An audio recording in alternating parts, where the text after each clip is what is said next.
Hello, my friends, and welcome to, I believe, Episode 9 of the Council of Fans podcast.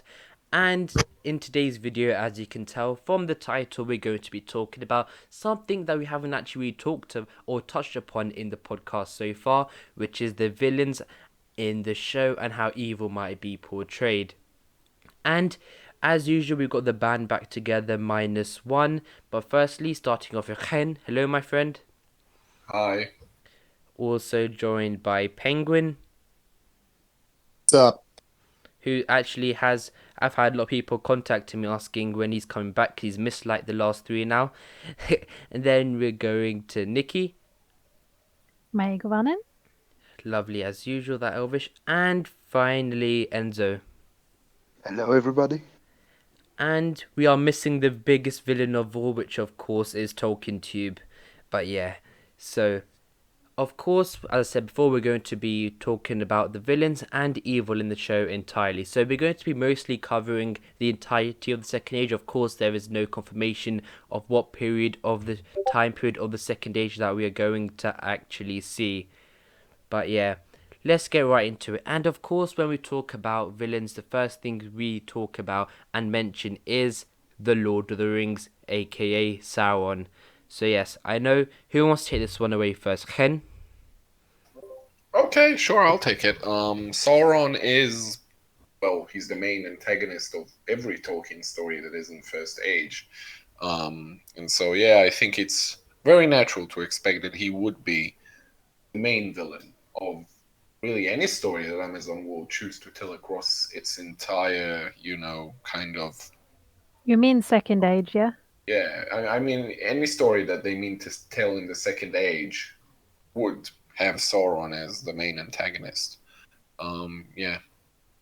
And it makes sense because, in terms of all of these properties forming one cohesive whole to some extent, all the movies, all the shows, one part of that is the having the same central conflict across all of them. That Sauron is the villain of all of these entries. This show, The Hobbit with the Necromancer, Lord of the Rings, that creates a sense of unity that is very important, I think. Yeah. And then with Sauron, of course, we don't know what version of Sauron we're going to see first, as of course we have around the early Second Age, actually around from the year 1200 of the Second Age, Annatar, the Lord of Gifts. And I think it's right to go from one Lord of Gifts to another, Lord Penguin of Poppins. What do you think of Lord Annatar?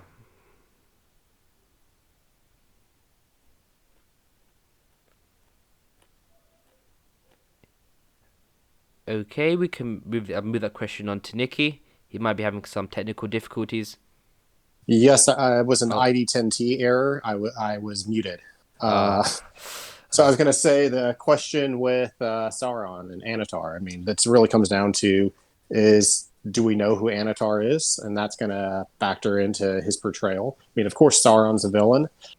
And I mean, I think a lot of the structure of this show all comes down, especially if we're talking about that earlier epoch, comes down to how is Annatar portrayed? Is he a known factor, or is this going to be a big mystery and twist? Yeah, it is interesting seeing how Amazon would do that, because if I think it makes sense if Sauron is going, I mean, Annatar is going to be revealed as Sauron at the end of season 1. Then Nikki, do you think it makes sense to make it seem to the viewer that we don't know Annatar is in fact Sauron for the entire season, as it's only just going to be for one season in the end, isn't it? Yeah. I don't really know. I'm not sure how I would like them to portray him. I would love to see sort of a more milder, more deceptive, in a way, more human villain at the start. That's what I would love to see, because I would love to see how they do that. It's like in Harry Potter with Voldemort, how you see him really young and then you see what he became. It's just an interesting thing that I think they can use to their advantage. But you actually said something that made me think a little bit. I can't remember what it was, but a potential way they could run this is by starting with the end and then going back at first in flashbacks, and then like, you know how some series show like the beginning and the end in reverse, sort of. So you'd see what he became, and then later on see where he came from. But I'm it would be reminded of a comment on Reddit from months and months ago, and it says, "Oh, how should the show begin?" And it starts with Isildur floating face down in a river, saying, "Well, I bet you're all wondering how I got here." Well, I would probably hate that. Yeah, But I know that's in an entirely different world, that would be quite funny. So basically, it all started when Melkor started thinking off key. key. Yeah. So yeah, I think the main thing around Annatar is that could Amazon for multiple seasons try convince all viewers, Tolkien fans, and general fans that Annatar is not Sauron until a big reveal? Do you think that is possible? No. No, No. not but in a million years. There's no way. There is this thing called the internet, which would kind of ruin that.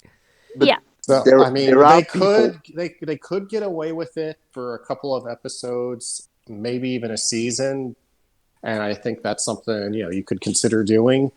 But I think there's far more tension derived from a narrative in which we see this guy that we know is bad manipulating everyone around him. Honestly, if Amazon could control every single Tolkien knowledge person in the world the way they seem to be controlling their marketing at the moment, there would be a chance they could do it, but I don't see that happening, no. Like, people will spoil. It would be a good reveal for like the end of the pilot.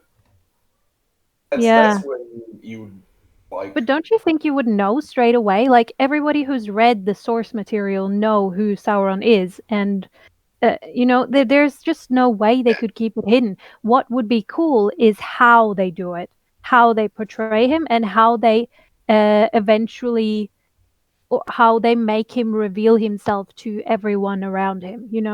The way that they do that is what is important. I think it's possible. I think it's possible. When you factor in when you factor in the number of people who have read Unfinished Tale, we won't be the majority. Like I don't think there are millions of people who have read Unfinished. Of course, there will be people who will spoil, but I think that spoiler threads will be, whether in Twitter or wherever, they will be tagged as spoilers. So people who don't want to spoil themselves the show, and they are the majority, they can really go with it and never guess who truly is Annatar until the last few episodes before he reveals himself. Yeah, I mean, how surprised? Okay, come on, let's be real here. Prior to this show, I'm sure a lot of people are going to say, "Oh, this is coming out." I may watch. I should probably watch these movies to catch up, because plenty of people do that with all sorts of other franchises. And so the moment, so let's say they're keeping it a secret. The moment this guy says, "Hey, we'll fix all your problems, making some magic rings," everyone's going to figure it out. It's not going to be. There is Tolkien Wikipedia, so and it basically lays out the entirety of what happens in all of Second Age. You don't even have to read Unfinished Tales or Silmarillion. All you have to do is wait until this guy says, "Hey, magic rings, let's make them." People are like, Sauron! I can see the memes with Leonardo DiCaprio sitting right there on his couch, pointing at the TV. Sure. I agree with you. But at that point, we are already. I think at that point we'll be already way into the narrative. I'm more talking about the first episodes, the first season, because Annatar doesn't barge in and starts teaching them how to make rings. He will meet with Gil-galad. They will meet with Galadriel. He will meet with Celebrimbor. He will need to cause. Tolkien says that Annatar cozened the Gwaith-i-Mírdain. That will take some time. for them to warm up to him. He won't just come and say, "Yeah, let's do these magic rings." He will have to prove himself Yeah. that So there is potential That's for I basically think there's just far more Annatar tension and as value to be derived from. say an unknown. I just think there's far more tension and to be derived from watching people interact with this guy who, yeah, sure, they may trust or they may believe him implicitly, while we know that he is not what he seems and he's actually a really bad dude manipulating the hell out of everyone around him. I I think think it's that gonna Yeah, be is great. far more. that It's gonna should be be Yeah, so that should be frustrating the to watch. case. you're I think going. they'll do it. I think they'll just do, it will be like at the end of the pilot, they'll reveal, Yeah. I think his this. identity. Yeah. If Sauron is introduced that early, he might not even be introduced that early. He might come I in a think, little yeah, later. But like yeah. it's not gonna be like he's not gonna show up with like dark fog around him and all this creepy Oh, music happening. It's gonna be just any other person that you instantly get a bad gut feeling about, and you're just like, oh, I don't like him. I don't know what it is yet, That's but I don't like him. You that in know? my sounds like opinion. my That's that the sounds point. like my dating life. That's terrible. Yeah, but I think this raises another question. In fact, But actually, nobody. another debate, which is what happens if the show is all released, season one's all released on one day, so people can binge watch it, and then instead of it being released weekly, then wouldn't that take away the thing of spoilers or people know it's Annatar, etc.? If Amazon are able to make it convincing that Annatar might not be Sauron until, I don't know, maybe episode 7, episode 8, could that be a scenario as well? I That's doubt they'd be, that's the I one. doubt they'd release it all one day.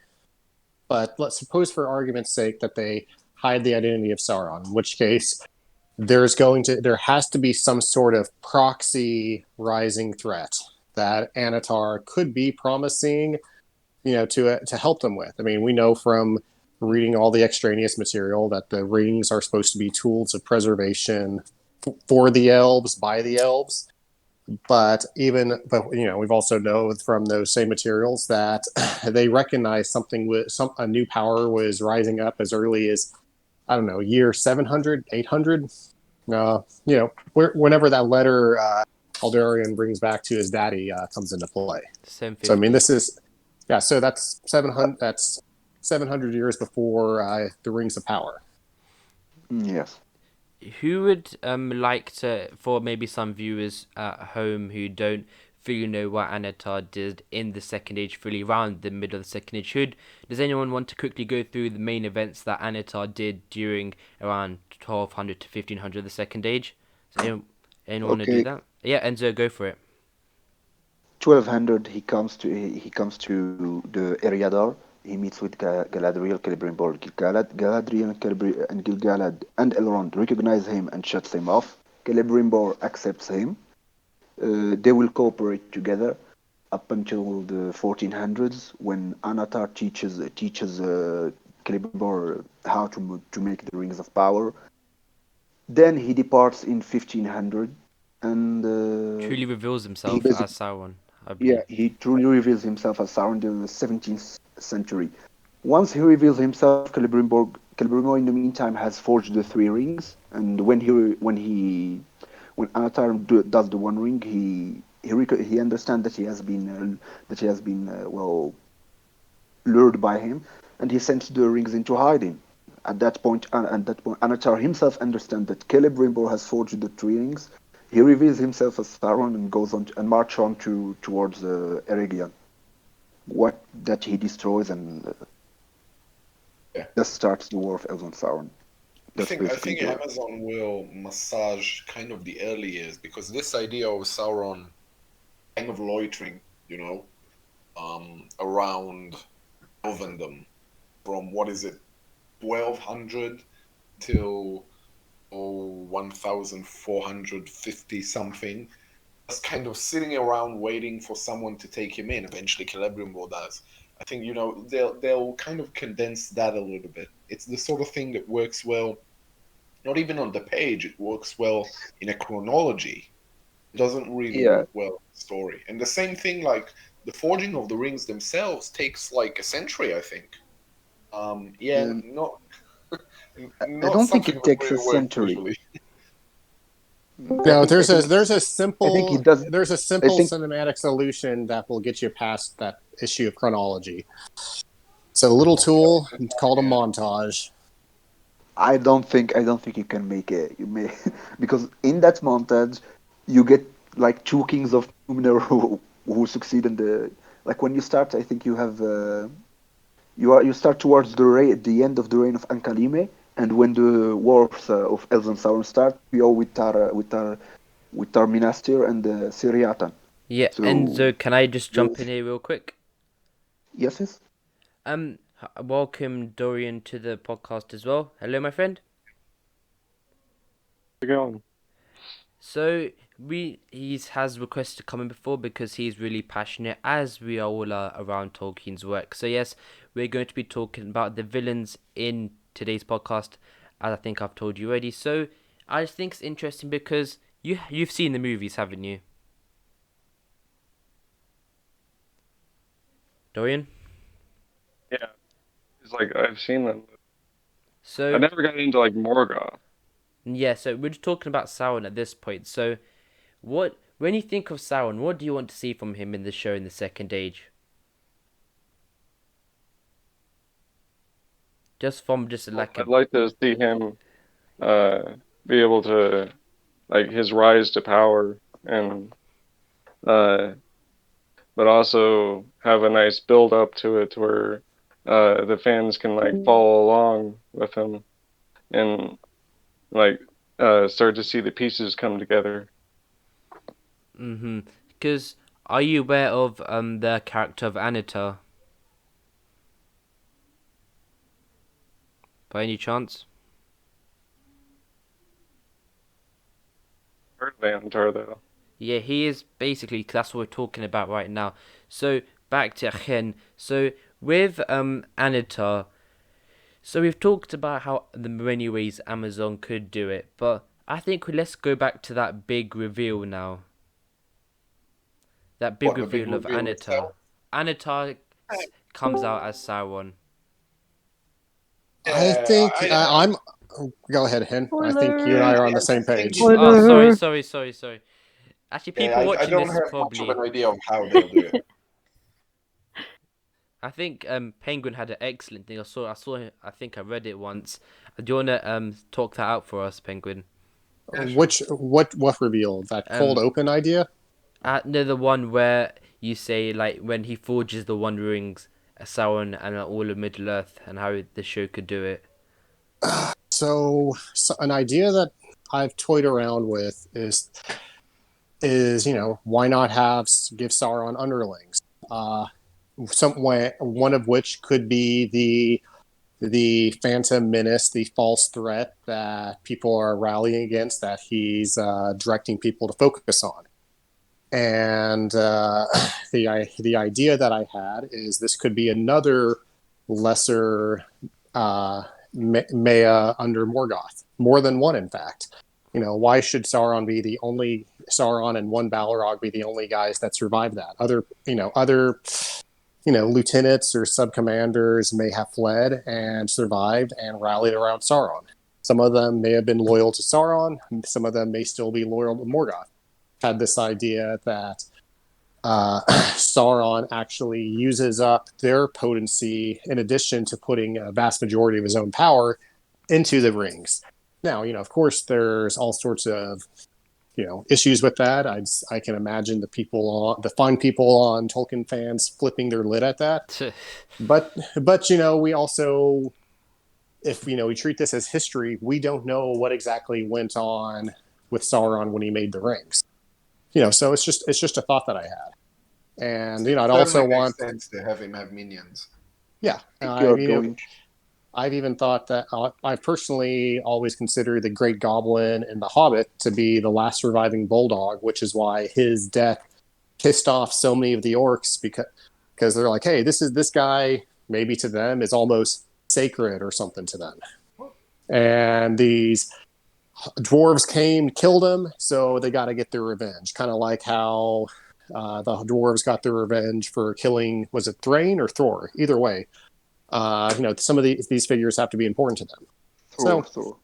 so giving Sauron minions like Thanos had his minions, I think would be a interesting thing that they could do, especially if those minions are originally presented as Sauron himself or the key threat up until the reveal of Annatar, if they choose to go that way. Yeah.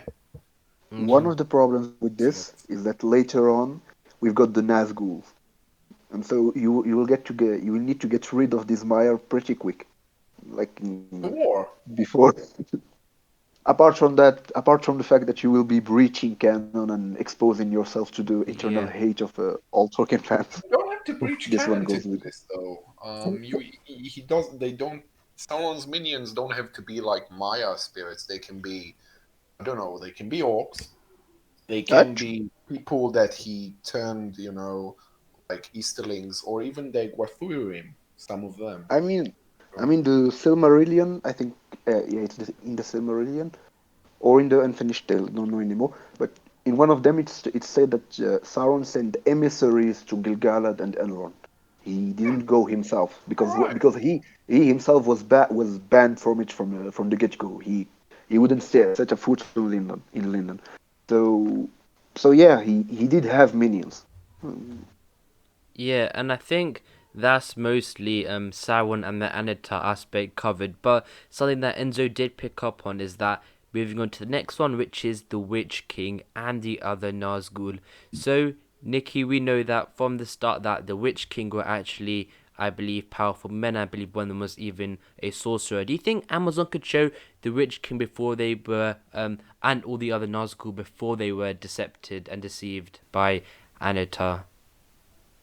I don't know, but honestly, I would really love to see that. There is nothing more appealing than like watching normal people become corrupted by evil.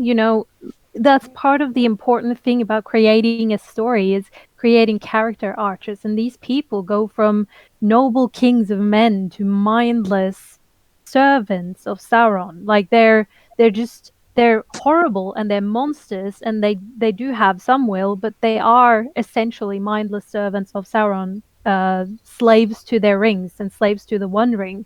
So it would be interesting to see how they fall into darkness. I would love to see that, but I don't know if they will just skip that part because it's maybe they feel like it's not relevant to the story they wish to tell. I don't know.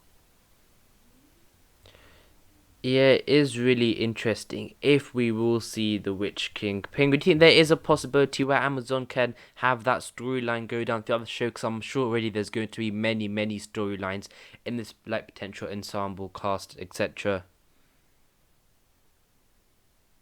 Yeah, I've always been interested in who the Nazgul were, and I think you have an opportunity to present the fall of the Nazgul as tragedy.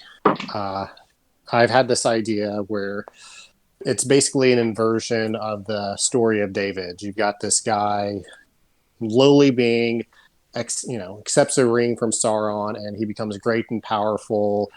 You know, maybe even overthrows an oppressive leader, and along the way starts the cult of worship of Sauron as king and god. And the day that he finally fades and comes to the ring, when he realized that he's trapped and tricked and base is celebrated in his country as the day of his ascension to serve their god directly.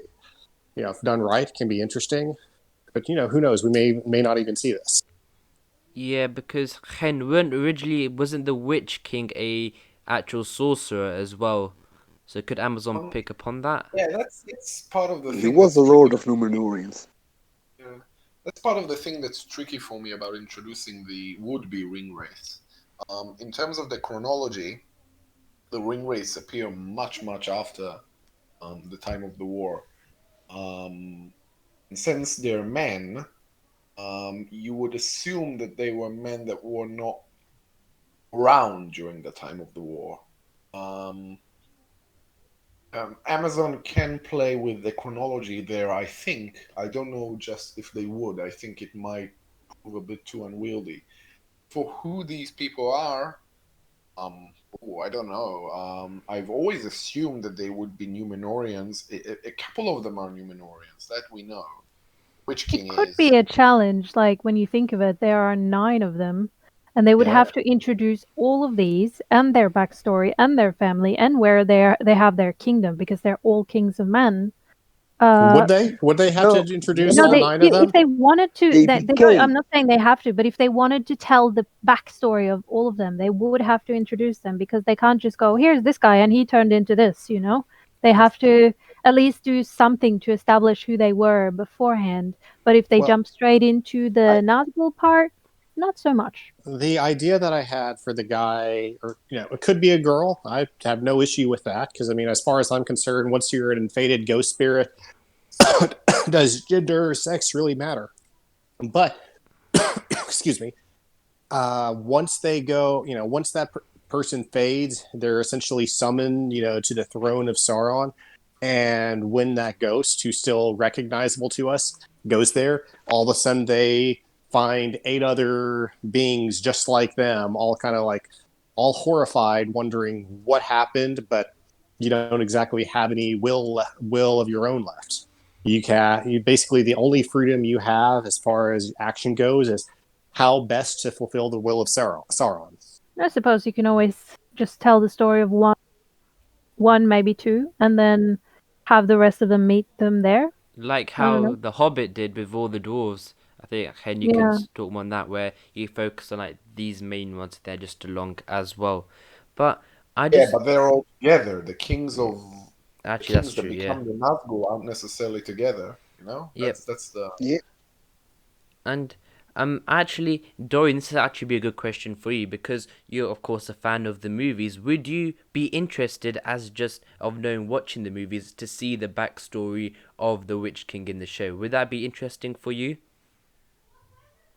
Would be, and it'd be interesting to see how they go about it. And I mean, I don't know much about them, but it'd be interesting as a fan to see where they take it. Indeed, and of course you don't know. I don't think you read like all the actual ways they could go for it. So yeah, maybe for just more casual fans as well, seeing the backstory of the Witch King would be interesting, and the Nazgul as well.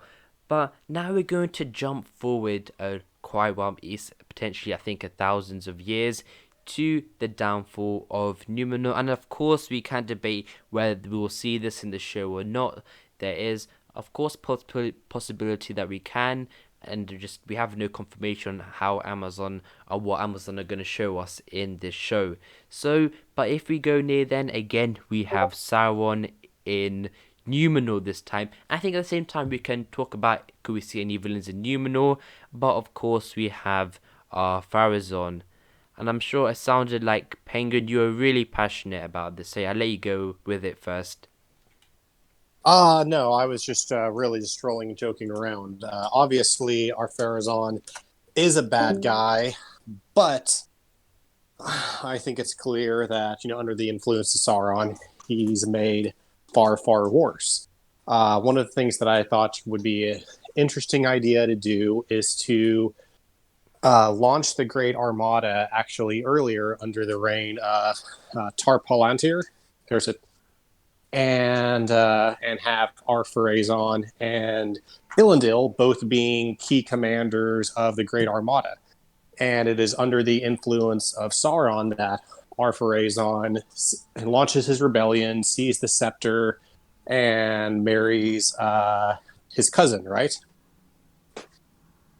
So, I mean, so it basically, so yeah, he's still not a great guy, but this way he looks a little bit more sympathetic and a victim of Sauron. Indeed. And just because we don't know what Amazon are going to do, and maybe pushing the timeline, as you said, Penguin back to maybe earlier Numenorian kings or queens. But Ken, do you think there is a possibility that we seeing our Pharazon? How actually, this is a better question. How do you think Amazon would portray our Pharazon? Because yeah, go on. You can do a villain that has, that is somewhat sympathetic to the audience, and I think our Pharazon is that kind of character. He is the villain of the story. He's not really a classical case of a tragic hero. He's a villain. he's what you would call a sympathetic villain to some extent. It gradually gets worse, of course. But yeah. Indeed. And Nikki, do you think, actually, I'll move this away from our Pharazon now. Do you think there could be any possible, maybe, origin stories around, or no, not origins, but original stories around Numenor? Could Amazon potentially create some new, maybe, political villains in there as well? Yes, absolutely. I want to say, in regards to origin stories, I would love to see the Nazgul. That would be a great origin story. But I think with the King's Men and with all of the drama and the horrible things that men do to each other because of their beliefs, religious, politically, I think they can do a lot with that and actually bring up relevant issues that even relate to today. But it's interesting, the storylines there with the King's Men, for instance. They're not really mentioned like by name, so they have a lot of potential in creating characters there. And even though the king himself, our Pharazon, might not be as bad, just brainwashed by Sauron, he might create all of these other men underneath him that are way, way worse in how they treat their fellow men. And especially then, I'm thinking about, of course, the faithful. Mm-hmm. So I think there's a lot of potential there to create some absolutely horrible storylines and some horrible villains that we haven't really heard about that can have root in Tolkien's writings, but haven't been elaborated on, which gives Amazon a little bit more freedom. Mm-hmm. Indeed. Yeah. And of course that we can see as well that potentially the Numenorians could be even seen as villains, potentially as well due to their colonialization, etc. Penguin, what are your opinions on that? I mean, they came, they saw, they colonized, they were imperialistic. That's something, I've long been hoping that they have the option for a spinoff. It's always been my dream that the first show is basically the story of the forging of the rings, leading up to the Battle of the Gwathlo and the kind of immediate aftermath, end of series, and then go into the spin-off show later, which details the fall of Numenor and the Last Alliance. So one of the things that I've hoped that we could see through these two shows, through the passage of time, is the shifting attitudes. You've got Numenorians coming first to help, and yeah, sure, you still have the deforestation in Eredor, and but then later, that's they're not intentionally trying to be dicks. They're just trying to get the wood. But then later, you've got them coming in and enslaving, colonizing, and they're basically no different than Sauron in the eyes of the men of Middle Earth. Maybe their actions drive the men of Middle Earth into the loving arms of Sauron. That could be an interesting dynamic. And yeah, I absolutely agree. There should be political differences between the King's Men and the faithful, and you're going to need invented characters in there. Indeed, and you also, I like that I think thing around having maybe the men in Middle Earth actually see the Numenorians as villains, and as I'm sure that we're going to be seeing lots of original characters, keep saying origin characters.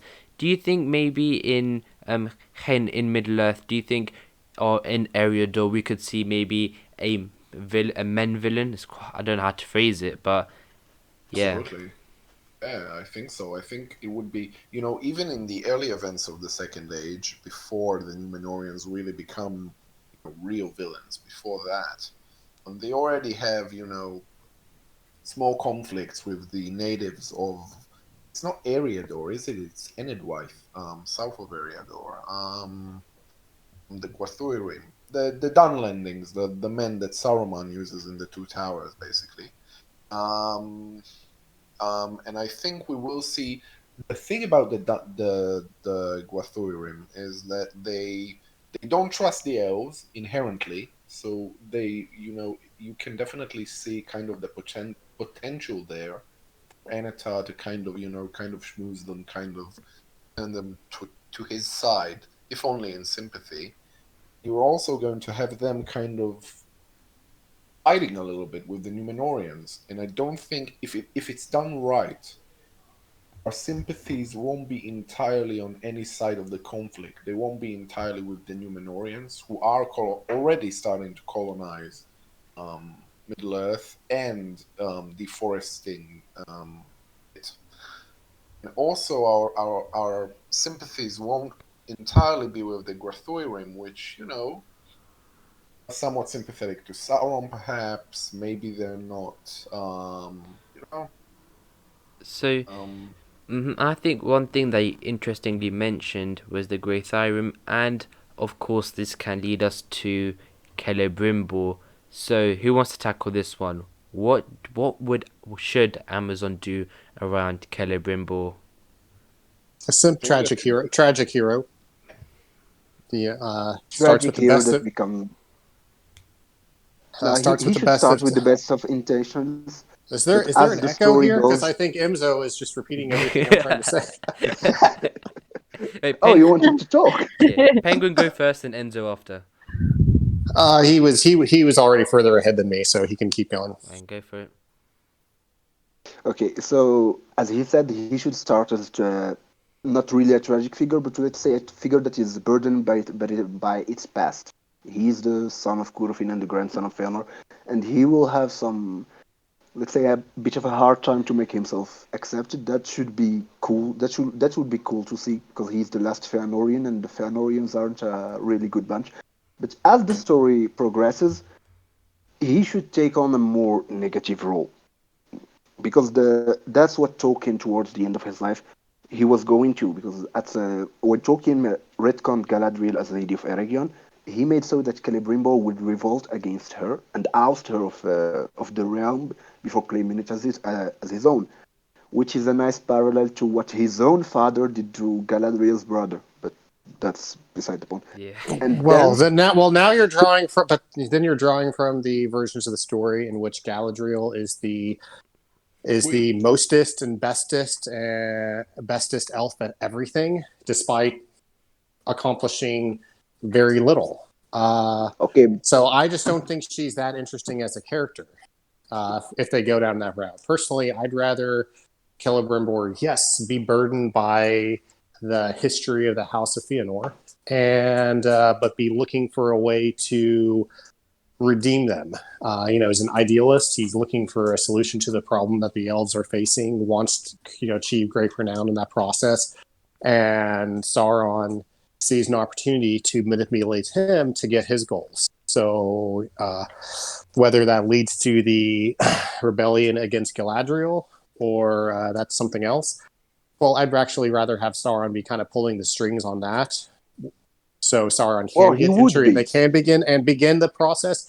And then, Celebrimbor thinks, okay, we got this. We can solve the great problem that's facing the elves. And then, boom, he's betrayed. And when he ultimately, spoilers ahead, gets killed, it's basically a tragic fall. It's, his only hope is some sort of redemption and death, Basically, you're describing, it's a character arc that we've seen before. You're basically describing an elvish Thorin. Yeah. Yeah. Well, yeah, but being an elf, he's, of course, much better than a hairy, stinky dwarf. and just... Sure, but... Yeah, go on, Enzo, finish off. Yeah, sure, I agree with you that there could be potential to it, but I still do think, because even in the version where he revolts, he doesn't revolt on his own. There is an Annatar ingredient to it. It's pretty clear that it's Annatar who pushes Celebrimbor down that road, and I think his realization that he was betrayed would be much more powerful if he had himself renounced his friends. Mm-hmm. Like, that's my opinion. Yeah, and it will be interesting to see what Amazon do around Celebrimbor. But moving on to some more controversial things now. Nikki, do you think there is a possibility for dragons or fire drakes or cold drakes? Because I'm sure Amazon would love to have a dragon or two in the show. Well, with their budget, I don't see why there should be any limits. But I don't know, like they would have to be prepared to invest in it for the whole 8 or hopefully more seasons. Um, and where would they put them? I don't know. It could be interesting to see them being used as tools for like evil mostly, but I don't know. I don't feel like that's really what Tolkien, apart from the dragon in the Hobbit, I don't feel like he didn't have that much Yeah. of the sort of middle what is it called, middle ages Chapter. fantasy sort of styles. um but I would love to see it. Yes, it just keeps adding on to the magnificent world of Tolkien. So yeah. I'm gonna counter that, and I say I hope we don't see dragons in this setting. The dragons of Tolkien are more than just monsters. They are cruel, sadistic creatures. They are charming. They are manipulative, and that they are a character into themselves. Think of Glorong. Think of Smog. Those are the two. Well, you know, there's one other named dragon, and Calagan the Black, and he appears in a paragraph and is gone at the end of it.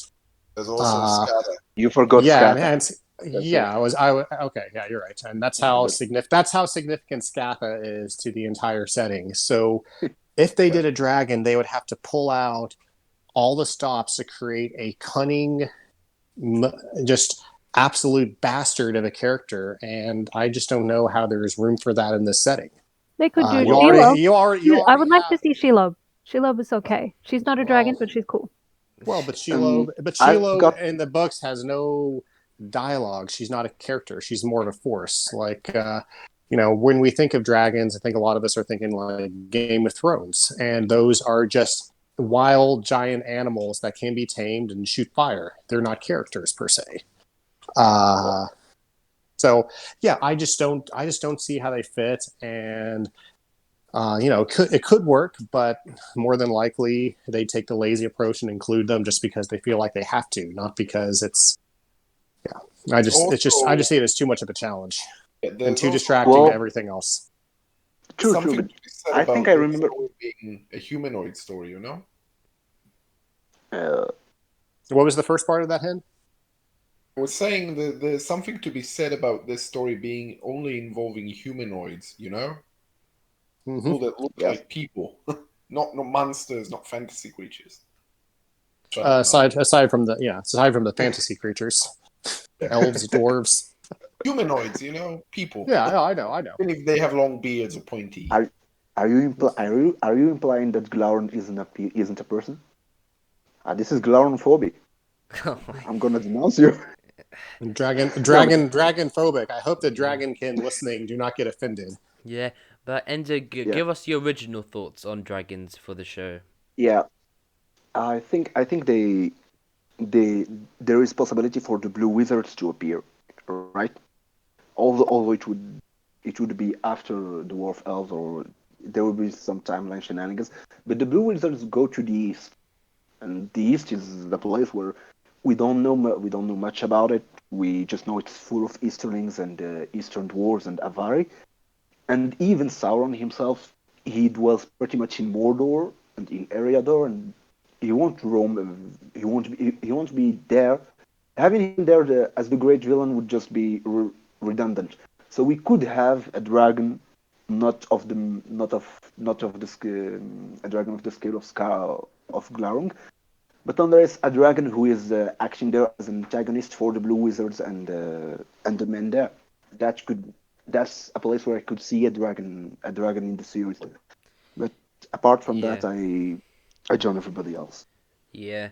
And I just think, because of course all of us here who have just spoken are more like know about the lore and about what Tolkien would have envisioned. But Dorian, from a more of just a fantasy and just more general fan point of view, would you be interested in seeing dragons in the show? Would that appeal to you, do you think? It's an interesting question because dragons weren't shown very much in the movies, but it'd be interesting to see where they go with them in the show. So do you think that most just normal fans, just casual fans, would like to see dragons in the show? I think they would. It's a lot of CGI, but I think it can be done, and I think Yeah, people of would really course. enjoy it. And I think just to wrap it up on dragons, I think that Amazon will have to find a way to fit it in. They will not spend $1 billion on a Tolkien show and a fantasy show and not put a dragon or two in there. It might feel a bit out of place, but I just can't see a scenario where Amazon don't really do that because they'll find the opportunity somewhere somehow to do it. But now I think along with the conversation on creatures, do you think we could see some Balrogs instead? Is I that would love to. Love to. Who I But I would would in hate want. it. saying that, they're not really that much mentioned in Second Age, are they? There's just the one who's napping under Moria at the moment. Will continue And to he nap won't, until and he sometime Yeah, won't after. awaken until the third age. Very Exactly. late exactly. in the third age. I think So you kind of no, I don't want to see them. Balrogs are serves two purposes in Tolkien world. The first one is killing somebody important. The second one is leading armies. Like, Yeah. and that's pretty much all that they do. They kill Fingon, they kill Gandalf, they kill Glorfindel, they kill Ectelion, and they lead Feanor also, and they lead armies. So having them here, they would be just too OP, and I think they You would wouldn't go want to against Sauron. play a card like a Balrog. You'd want them to be pretty rare, so that would then when they do appear in the Fellowship of the Ring, it's an event.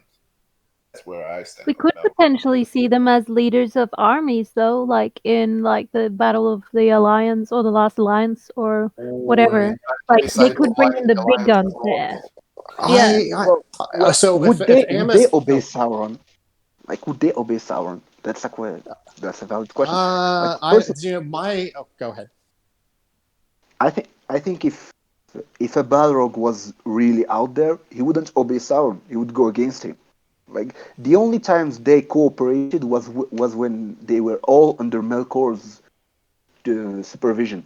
And in Angband, when Sauron was in charge there, he was still in charge, but he was put there by Melkor. Now that Sauron is ruling alone, and he doesn't plan to bring back Melkor, I don't see the Balrogs cooperating with him.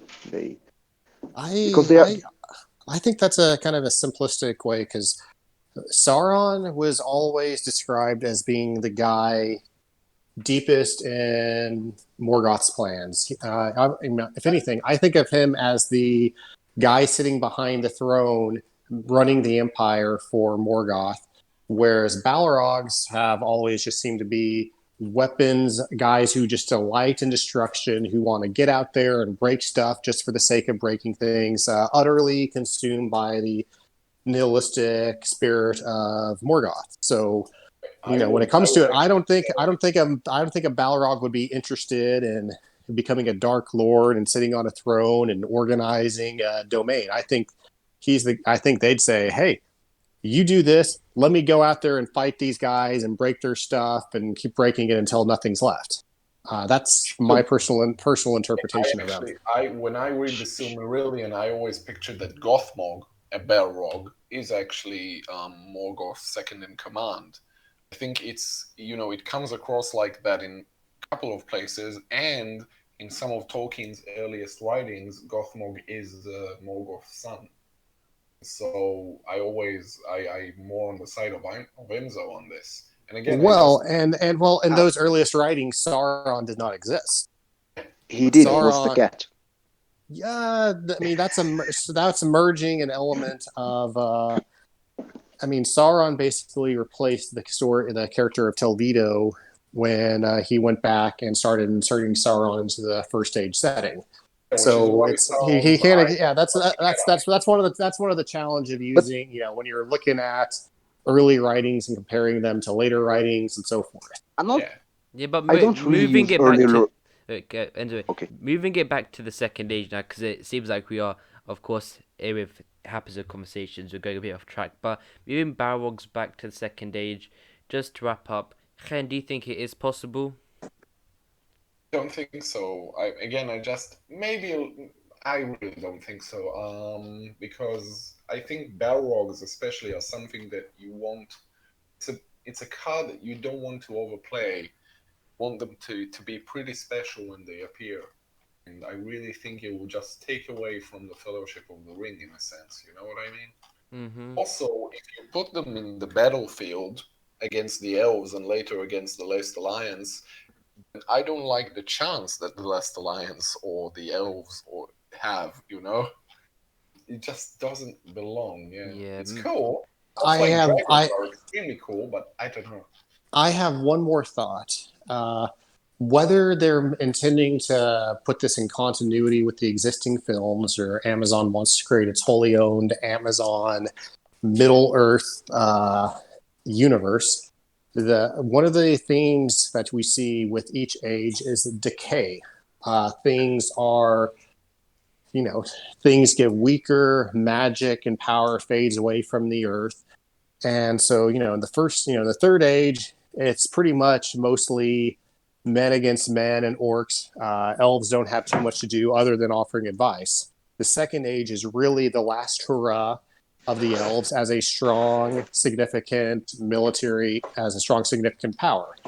And with men giving equal weight, and in some cases, the Numenorians might be stronger and more powerful than elves are. Whereas in the first stage, it's elves are, the dominant fighting force, and men are basically just a small cog in that machine. Likewise, Just vassals. Morgoth is a huge threat. He's got armies of Balrog. He's got armies of dragons. He's got all these Balrogs, uncounted legions of orcs and trolls. Then the second age, Sauron follows in Morgoth's path as, an echo, an imitation. And then in the third age, Sauron, when he restores himself, is still a mere shadow of his former strength without the ring. So by that logic, we should not see Balrogs, because then it would undermine their appearance elsewhere. Especially because that Amazon would love to do the Silmarillion in some way if they can get the Tolkien to open. So yeah, you want it to be consistent. Mm-hmm. Then even if you're trying to be consistent with the movies, you still want to have that overarching theme of sameness. You want to be similar. So when you do see the Balrog, it's an absolute shock that, oh crap, these things still exist in the world. I thought they've been gone for thousands upon thousands of years. Aragorn didn't even know what a Balrog was. So yeah. Or I guess he didn't even recognize it. Yeah, I So think yeah. that's a good wrap up on the discussion of mostly dragons, Balrogs, etc. And I think just to wrap up even further, we're not sure what Amazon are going to do around that, but I'm sure for the dragons especially, they're probably going to be wanting to add them in some way. And as Enzo said, maybe going to the east, etc., and adding them there could be a possibility. But to finally move on to the final type of villains we could be seeing, something that we haven't really mentioned at all. And I'm going to go to Nikki first. Do you think there could be a possibility where potentially we could see one through the dwarves somehow? Do you think we might see a dwarven villain? We haven't really seen a dwarven villain so far. Do you think that could be a possibility for Amazon? It, of course, would probably be an original character. I don't know. As it, like you said, it would probably be an original character, so Do you it's think it not would something fit that in a show like actually. that? Because there'd be so much happening already. There is gonna be good and bad on every single species, because there are gonna be some people that are gonna take Sauron's side, that are gonna be somehow deceived by Annatar, somehow feel drawn to the dark side. Yes, of course. So sure, they could potentially have that as well, and have just to show the good and bad in all creatures. But I don't know if we would see a storyline of it. We might just see them in the army, or see them near Sauron or around Sauron, or something like that. Yeah, seeing a dwarven So villain would be something different, indeed it would. And yeah, along... Scottish accent. oh dear. What happens if the lead dwarven villain is Russell Crowe? Who would like that? I hear for clapping that from build. Enzo. Ah, ah. Yeah, yeah, I think that's the most likely reaction I think I was going to get around Russell Crowe. I mean, I've seen him, like I said, in his current form. I think he looks more like a well-known elf, and that elf is Santa Claus. Yeah, it would just have to wait and see, especially on Russell Crowe's part. But I believe we have mostly covered everything villain-wise. We could, unless anybody wants to bring anything else up that we haven't covered yet. I saw someone post an idea about a year ago of basically Sauron still working for Melkor and trying to commune with him out in the void. I'm just not sure I like that idea because it just seems too reminiscent of all these shows. There's the recent Justice League relaunch where you've got spiky armor guy communicating with Darkseid, being teased as the next villain. You've got Thanos being teased in the original Avengers. Just that whole dynamic, and well, we all know that Melkor doesn't come back. I mean, oh yeah, he's foretold to come back in the distant future, but we're never going to see that. Yeah, so we're never going to see that battle. I hope we don't see that battle. So I'd rather Sauron be working alone for himself. And then yeah, sure, he convinces the Numenorans to worship Melkor, but in Tolkien's own words, he only does that because he, as a defeated guy, as someone that they beat and captured, he can't really make a good case for them to worship him. Indeed, and I actually that is an interesting topic that you have actually brought up as well. Could we see flashbacks to Melkor or references of Melkor in this show? Do you think Amazon, first of all, are Amazon contractually allowed to do that or legally allowed to do that? Second of all, do you think it could be a possibility, Chen? Absolutely. Even Peter Jackson referred to Melkor at least 3 times. So yeah. He did? He did. The Balrog is called Balrog of Morgoth at least But that's quoting a line that Legolas says. I mean, he says that in the book, so yeah, but you can use that name if it appears in the book. Yeah, exactly. Same like Galadriel calls Sauron servant of Morgoth. That is in the Hobbit. I don't recall this one. Yes. That's in the Hobbit. Oh. So, yeah, well, they could still talk about it. Like, we'll see him brought up in conversation, I think, but maybe not. Speaking of Cult of Melkor, no, speaking there's of no way. Melkor, yeah, go on, Cult of speaking Melkor. about the cult, yeah, there was always something that I was curious about: is how much will worship in Melkor affect the casual viewer if he doesn't know who Melkor is? Like, the whole reason Numenorian worship in Melkor is horrible and we all hate it is because we know what happened in the First Age. We know what Melkor did to Theoden. We know how he tortured Húrin, what happened to how Beren stole the Silmarillion from him, how Barahir was killed, Gorlim, etc. We know a lot about what happened about them, and we love these characters, and seeing their descendants worshiping Melkor is the biggest heresy you can think of. But if you don't know all of this, if you lack this this knowledge, if you lack this knowledge, it won't hit you the same way. They are worshiping. There's an evil god. There's an easy explanation. If the show does cover that, then what you do is early on you establish the existence that a previous Dark Lord who was defeated. You can call him by name, Morgoth, and then perhaps you could. And I think one of the reasons Melkor worked in the Numenorian context was because they only knew him as Morgoth, because they said that the name Melkor was never spoken after Fëanor named him Morgoth. So then all of a sudden, Sauron comes and proposes they worship this guy, but only down the line they just have to establish this all through context and clues here and there. Sure, but that's not my point. My point isn't about worshiping an evil god is evil in and of itself and doesn't need any explanation. Like they could be worshiping evil is an evil act. But what I am saying is that without all that happened in the First Age in mind, this act loses some of its importance and its impact on the reader, on the viewer. Like, I mean, but that's kind of how Lord of the Rings works. You read it for the first time. I remember the reading it for thing, the first time before the movies, and I didn't get all these first age references, and it was just kind of went above my head, or I recognized it as a reference to, oh, something that happened long ago. Then you read the Silmarillion, and you realize that, oh crap, sure, but Tolkien knew exactly what this reference was, and then all of a sudden, and then when you read Lord of the Rings again, and you know the reference, you understand what this is talking about, it hits sure, you but like a Lord of the thunderbolt. Rings, yeah, So but this Lord may of the not be Rings that is powerful. This may not be Lord of the as Rings is powerful now, but if they do make the Silmarillion, which you would bet that they would want to do, then it builds upon itself.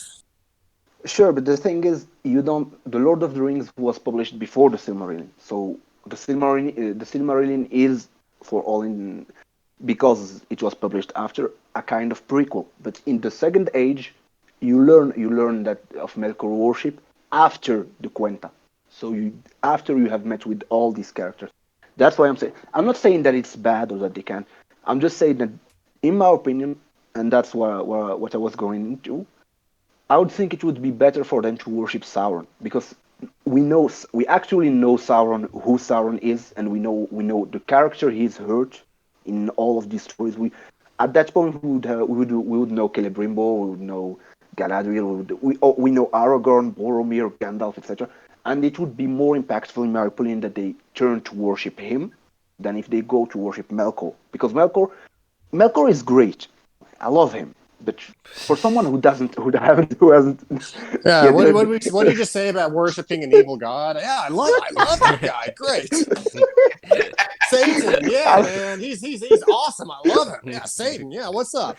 I love him as a villain, but compared to Sauron, See, but I kind of think that having Sauron push them to worship Melkor, who we already know from from all these extra sources that Sauron had essentially rejected and viewed as a failure, just shows how manipulative this bastard is. And and I think it makes a key point.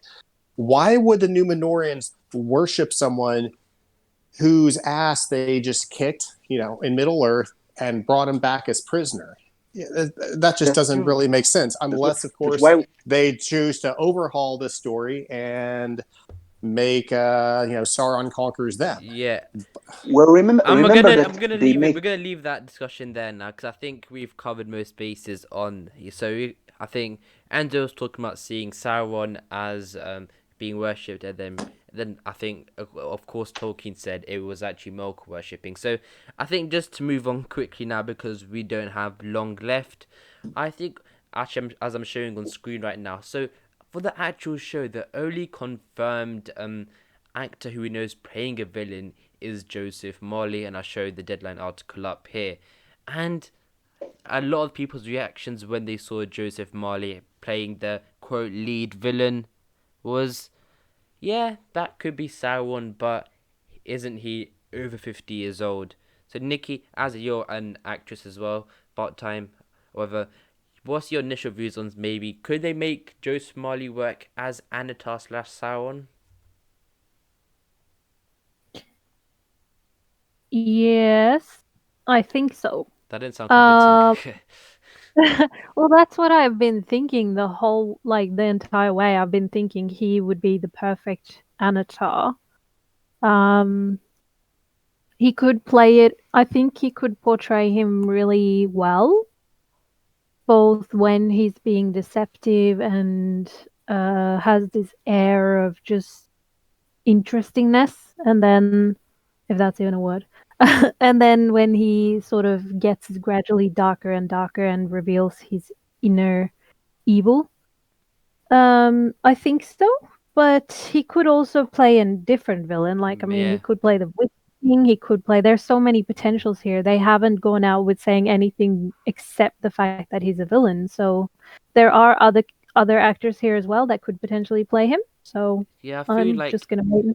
it's because people have a vision in their mind of what Annatar would look like. Or like the perfect. He has to be beautiful. He has to have this type or golden. I know. I think Sol even mentioned earlier red hair, etc. And when people first look at Joseph Marley, they'll be like, yeah, he might not fit all the boxes, but Hayden, I know you are. Think you think about this a lot. What's your situation? What do you think the situation is around Joseph Marley? Will he be playing Annatar Sauron, or will he be? I think so. Yeah, I think so. I think the issue with people not buying him as Annatar is this idea that Annatar is supposed to be, this impossibly beautiful figure. Well, Amazon can take those little bits of description and they can choose to respect them and they can choose not to. I think they're choosing not to, and I can see why. It's very difficult to have a character be this very prettified thing and also have him be menacing at some point during the story. So I think they're going with a slightly older, a bit more skeletal looking,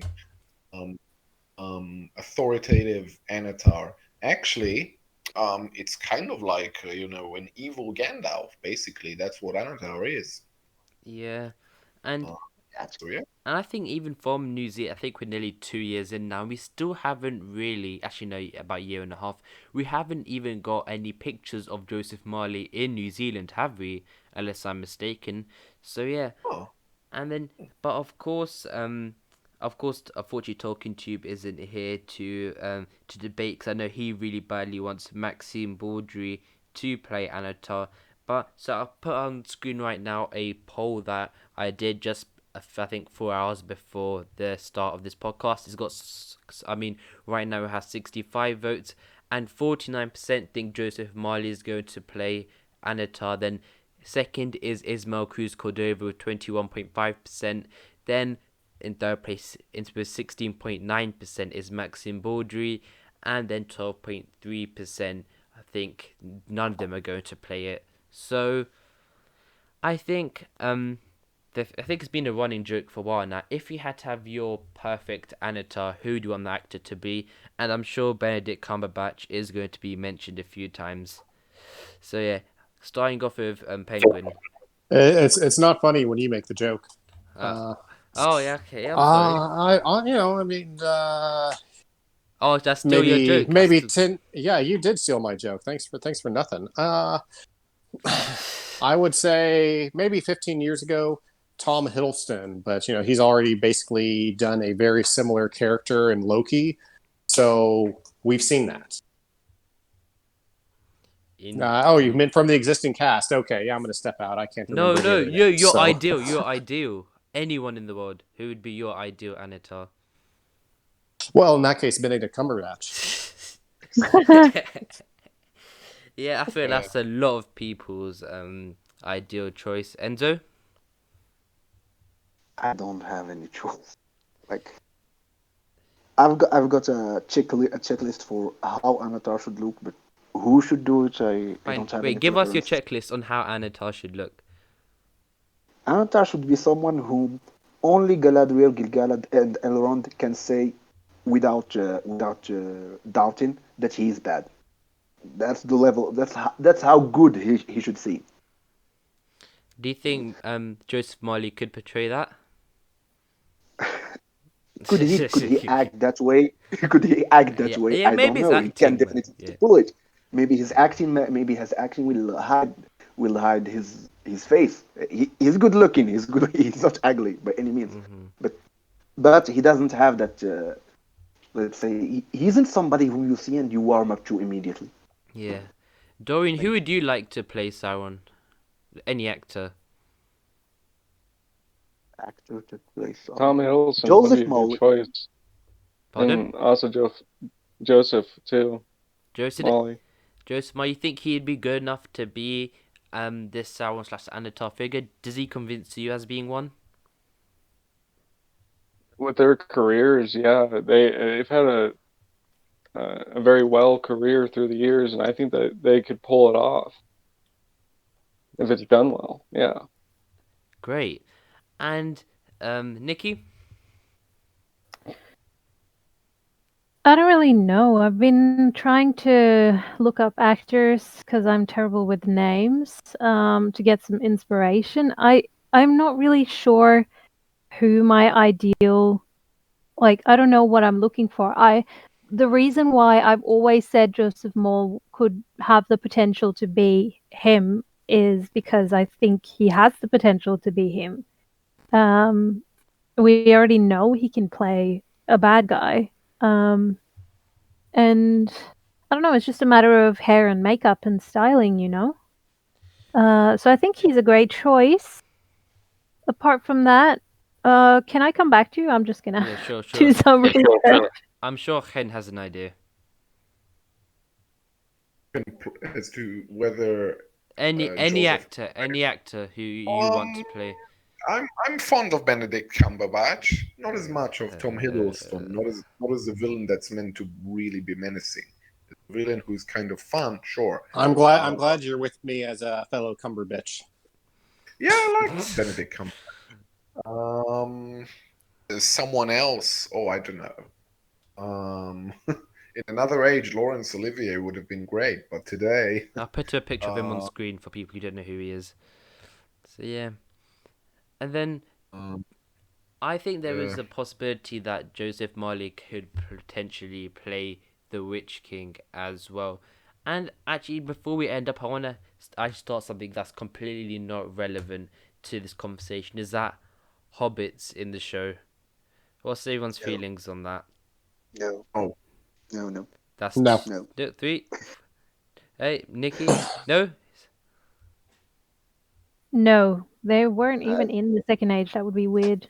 This is a entirely different settings. This isn't the Why do you small. need This to isn't the explain it? small and the weak. When the stepping up when the strong failed. This is when they were. I mean, let's not forget they were able to defeat Sauron several times conventionally, strength against strength. So this should be a very different type of story. And if they do include hobbits in this, I'd basically say, I mean, it would be one of those things that comes very close to making me say, peace out. They obviously don't know what they're doing here, so why should I stick around to see more? Yeah, be I really. don't think I don't think we even need to explain why no. Do you imagine Bilbo coming before Celebrimbor and no, Maybe. potatoes? Oh. Mm. Yeah, I just think. Oh, actually, I've got another thing. Mama kills potential. There. Sure, yeah. Chronicles are cool. The battles, sure. If they get that guy who wrote them in the movies, yes, I wonder. Oh my god. That dude was so into it. Yeah. With He the body was so happy about it. Listen, if you were riding a 50-foot tall elephant, trampling the armies of your enemy, you'd have that kind of smile on your face too.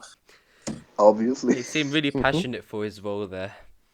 I think Some people he's take only. joy in their work, Yeah, there is that other guy in the charge of the Rohirrim. The one who screams. Who screams, Yeah, all right. put that on screen as well. Oh yeah, they were going crazy. So yeah, I think that just about does it really. I think, unless I'm mistaken, we covered everything. Yeah, I think so. Cool. Okay then. So, first of all, I think that just wraps it up then. So, thank you guys everyone for watching, and of course to my lovely guests as usual. And of course, next episode is episode 10. Hopefully, we'll be able to get a little mini special out for that one as well. But firstly, thank you, Chen. Oh, thank you. Thank you, Dorian, as well for coming on. Really appreciate it. Thank you. And also, as usual, the returning much loved cult classic figure Penguin. To all my fans out there, thank you. I genuinely got people asking me, why is Penguin not on the podcast this week? But yeah. Also, thank you as always to Nikki. Thank you. And It's been fun. Did you get an actor or actress actor for Sauron in the meantime? No luck. No. No. I don't know. I will know it when I see him, and I will announce when I know. I'm gonna change my nomination to Nikki. Oh. Sauron's got. Annatar's got to be sexy. Has got to be seductive, Ginger. charismatic, and Nikki. There you are. Wow. Thank you. Thank you. And just to wrap up, thank you to Enzo as well. Yeah, thank you. It's just fun and always. Yep. And I'm sure I'm probably going to be getting no messages of people missing talking tubes, so I think that's fine as well. I'm only kidding. But thank you guys for watching. I really appreciate it. If you enjoyed the podcast, I know a lot of you are, just please like and subscribe. But until the next one, my friends, goodbye.